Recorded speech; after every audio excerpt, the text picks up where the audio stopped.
endings are hard. Not in the sense that they're hard to write, because actually I'm a professional writer and writing endings is easy.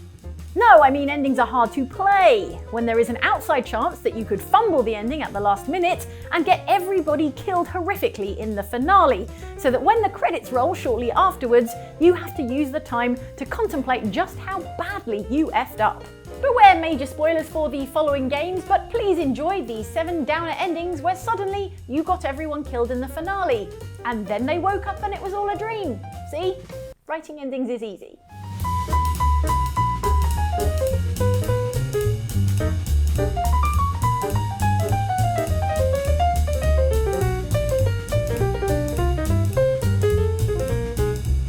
It seems impossible to stand against your father. But you have fought this long against your nature. There might just be a way. Baldur's Gate 3 has loads of different endings on account of it having a narrative more branching than a 50-foot tree ant. That's a kind of tree person. And in Baldur's Gate 3 you can play as any kind of Dungeons & Dragons hero you can dream of, except for a tree ant. And if you're feeling especially spicy, you can play as the Dark Urge.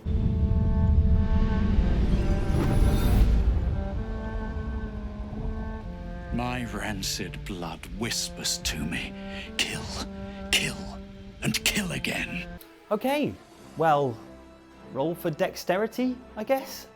The least chill of the Baldur's Gate 3 origin characters, the Dark Urge, is a kind of amnesiac serial killer, constantly being compelled to do horrible murders by forces they don't at first understand. Killing. Now that sounds like your first good idea. In the fullness of time, it's revealed that the Dark Urge is a Baal spawn, which is to say, a child of Baal, the god of murder and all-round violent death enthusiast. You will become a testament in blood. Say what you like, he's got an aesthetic, and he's sticking with it. If you pick certain options at an important juncture in the game, your Dark Urge character can lean into their murdery heritage and become Baal's chosen champion. You have won Baal's bloody blessing. Now you think you will step out into the world and carve your name upon it. Then, right towards the end of the game, you can swerve in a totally different direction by rejecting Baal and destroying the mighty Netherbrain. In your father's name, you must seize your rightful claim to the brain, not destroy it. If you do not, then he will flay and shred your mind, so it cannot even comprehend the horrors he will plague you with. Daddy Baal does not love this betrayal, and so you might at this point choose to surrender yourself for lifelong imprisonment, hoping to protect the world in general and your companions in particular from your Dark Urge's dark urges. Even now, your desires threaten to consume you.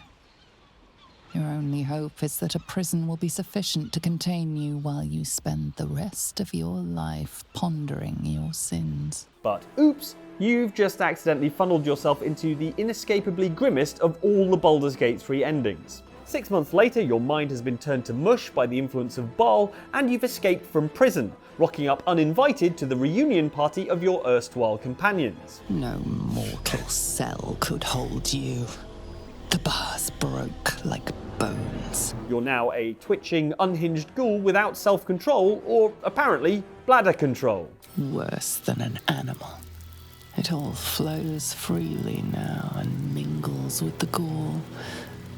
Your body is not yours. All that remains now is for your former besties to go to bed so you can sneak in and murder all of them in their sleep. This is mercifully not shown on screen, but be assured in this ending all your pals meet terrible, gruesome ends at your own hands. Kill them all, Mad Balban. Kill them all. I knew I should have been a tree ant. Oh yeah, that's right. I can't. The upgrade is on us. You're our first honeymooners. How kind. Thank you, Mr. Holmes. Henry Howard Holmes. The worst hotel in the history of the hospitality industry was the so-called Murder Castle, a 3-story guest house in Chicago owned by America's first serial killer, H.H. Holmes, where he did all his murders. Holmes, Hello, my what are dear. you doing in here? Jeff! I don't think he can quite hear you. That's worse than the Hawthorne Holiday Inn where the pancake maker was broken. In The Devil in Me, a group of documentary filmmakers go to a remote island to visit a supposedly perfect replica of the murder castle, with all the naive confidence of 5 playable characters who don't know they're in a Dark Pictures anthology game. I've just arrived on the private island which claims to have genuine artifacts from H.H. Holmes' Reign of Terror. I'm heading to the house right now. To their dismay, it turns out that the murder hotel, built by a serial killer fanboy, is somehow an unchill place to stay, being a maze of shifting walls, mannequins, death traps, mannequins, torture chambers, and mannequins.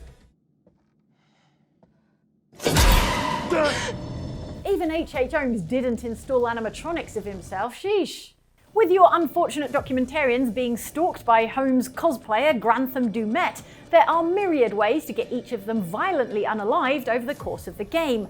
But for an astonishing last-second full-party wipe, you can't beat the desperate boat escape right towards the end.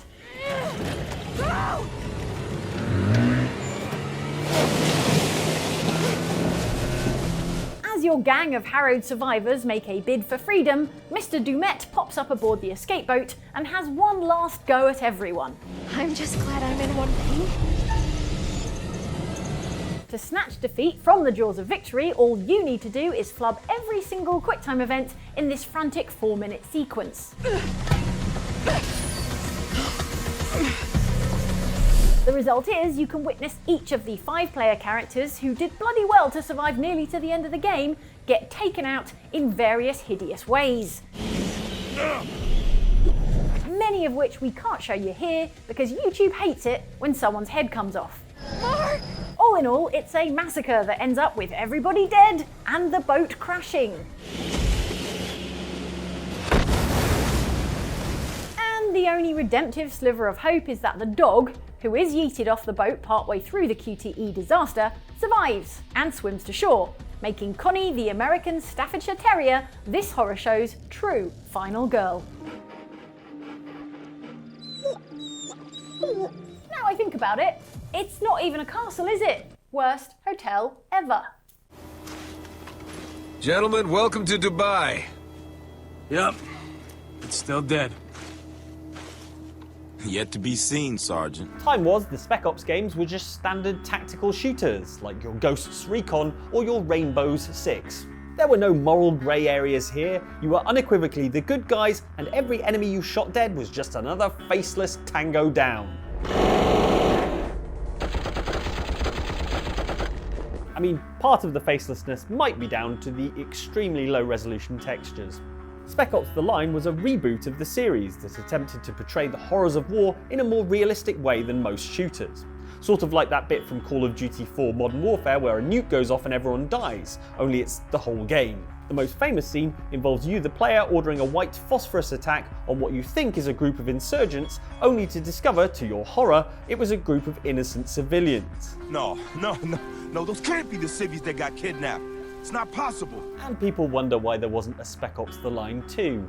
In a game full of traumatic stuff like that, there's not really such thing as a good ending, but the closest to it implies that your player character has suffered some sort of dissociative psychological episode and is actually also the antagonist you've been fighting all along.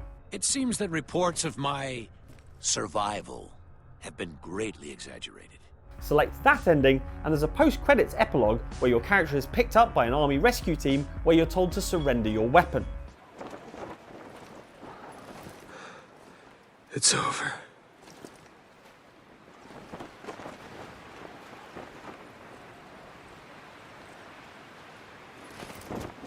Time to go home. The thing is, unexpectedly, you can also draw your weapon and start shooting everyone.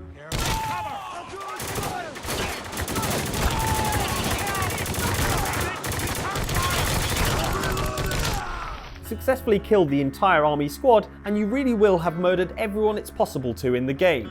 This leads to you wandering into the ruins of a deserted and deserted Dubai without another living soul around, before your character Walker repeats the line that opened the game. Gentlemen, welcome to Dubai. File that one under commercials rejected by the Dubai Tourist Board. You are in control here. Your decisions determine who lives and who dies. For good or for ill, their fates rest in your hands. You might have gone into House of Ashes expecting a gritty military action drama centered on the US-led invasion of Iraq, given that this game takes place in 2003 in Iraq. You believe in God? Absolutely not. But even if you had clocked that this was a Dark Pictures anthology game and therefore guaranteed to be a high-stakes horror story with supernatural death around every corner, I don't think anyone could have predicted that it would actually be about the ancient site of a spaceship crash plus giant alien vampire bats.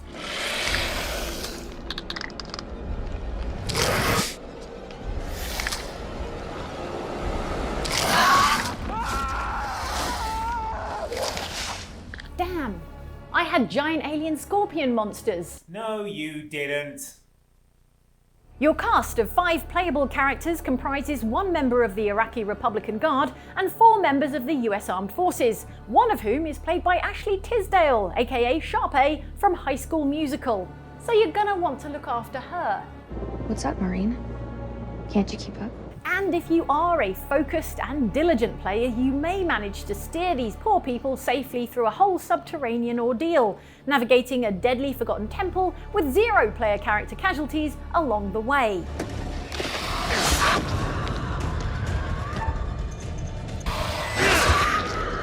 If so, well done you! Welcome to the finale of House of Ashes, wherein your beleaguered band of brothers and 1 sister emerge above ground, only to be greeted by a total solar eclipse.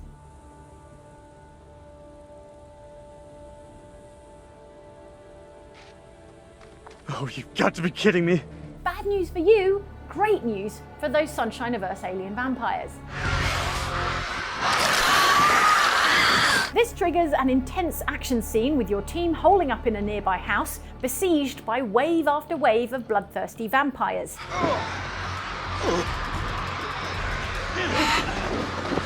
If you take your eyes off the prize, maybe because you're looking up Ashley Tisdale's IMDb page, it's possible to get every single survivor killed in 3 short minutes. It's a quick-fire promenade of QTEs which, if failed, lead to brutal character deaths for everyone involved, including a lot more skull-crushing and eye-gouging than we like to look at, and certainly more than YouTube will allow us to show you. The total eclipse ends mere moments later, driving all the big alien bats back into the darkness from whence they came, which is neither here nor there when your entire crew is a pile of smashed up corpses, leaving no one behind to tell your story of giant alien vampire bats. Must be why we never saw that on the news back in 2003. Edie, take these bastards out! Jack! EKG has flatlined. She is dead. No matter how you played Mass Effect 2, it's unlikely that you got the ending in which you get everyone killed, because it takes a complicated combination of negligence, tactical stupidity, and downright callousness to achieve. If you're determined to see the worst possible ending and all your beloved crewmates dead, however, then you'll need to make sure that the game's final mission is a tactical clusterfuck of epic proportions. This is achieved by going in woefully unprepared with nowhere near the amount of resources you need and assigning everyone the worst possible job when it comes time to give people roles. Yes, I think that spindly, opera-loving scientist Mordin Solus is the perfect choice to lead an assault team. Great decision. Important here. Under fire all sides. This location not sustainable. Hit that sweet spot of failure and it's an absolute bloodbath that turns Mass Effect 2 into a kind of Final Destination movie set in space. People get blown up, crushed by girders, have computer consoles explode in their face, get shot in the face, carried off by space bees, shot in the chest, crushed. Did the ground team make it? What do you think, Shepard? No sign of them, Shepard. I guess they didn't make it.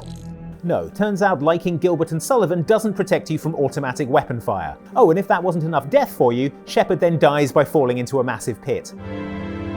Commander! Shepard!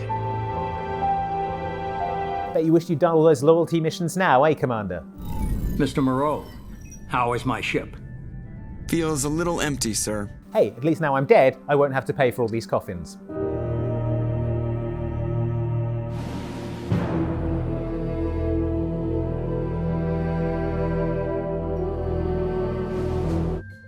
Stanley worked for a company in a big building where he was employee number 427. Employee number 427's job was simple. He sat at his desk in room 427 and he pushed buttons on a keyboard. The Stanley Parable tells the story of Stanley, an anonymous employee at a mysterious company whose every action is foretold by a disapproving narrator.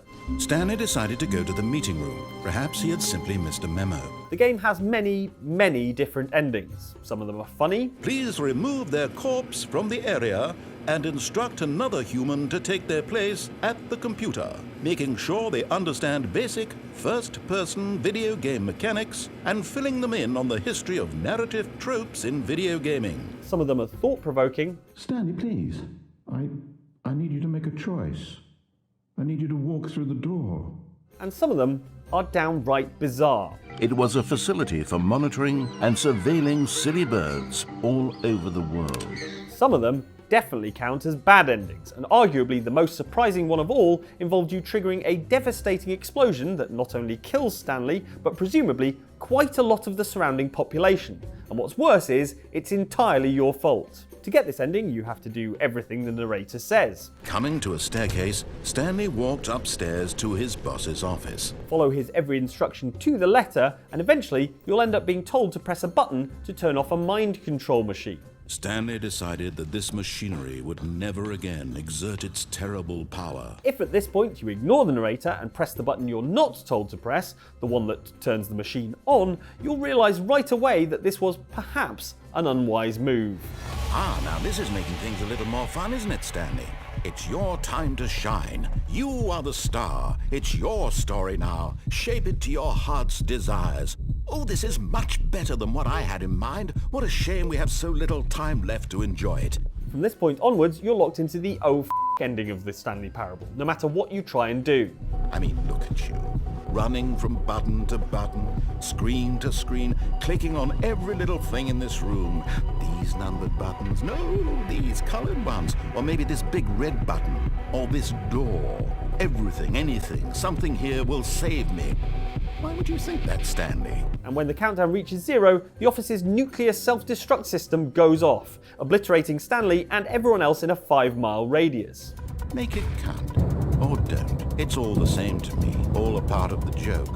And believe me, I will be laughing at every second of your inevitable life from the moment we fade in until the moment I say, happily ever up. If you were wondering why the game is called the Stanley Parable, I think this is the answer. We've all learned not to do this. How do you rate our chances of survival? I'm trying not to think about it. Yeah.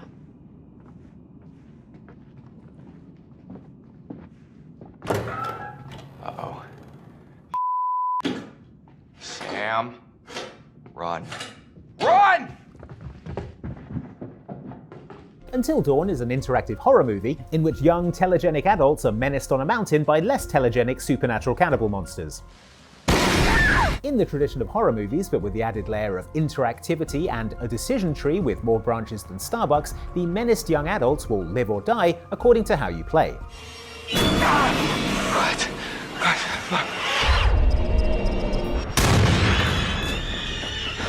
The baddest possible ending, it may not surprise you to hear, is one in which all the unlucky young people die horribly by various horrible means. It's pretty easy to get your hapless protagonist killed in Until Dawn simply by failing QTEs or abandoning them in their time of need. And it's not even terrifying golem monsters that can kill you. Some characters can also die in industrial accidents. Some characters can kill each other. I had to do it. I had to do it. And some can even get menaced to death by the local wildlife. Get back! And just because a character survives one near-death experience, it doesn't mean there's not another right around the corner.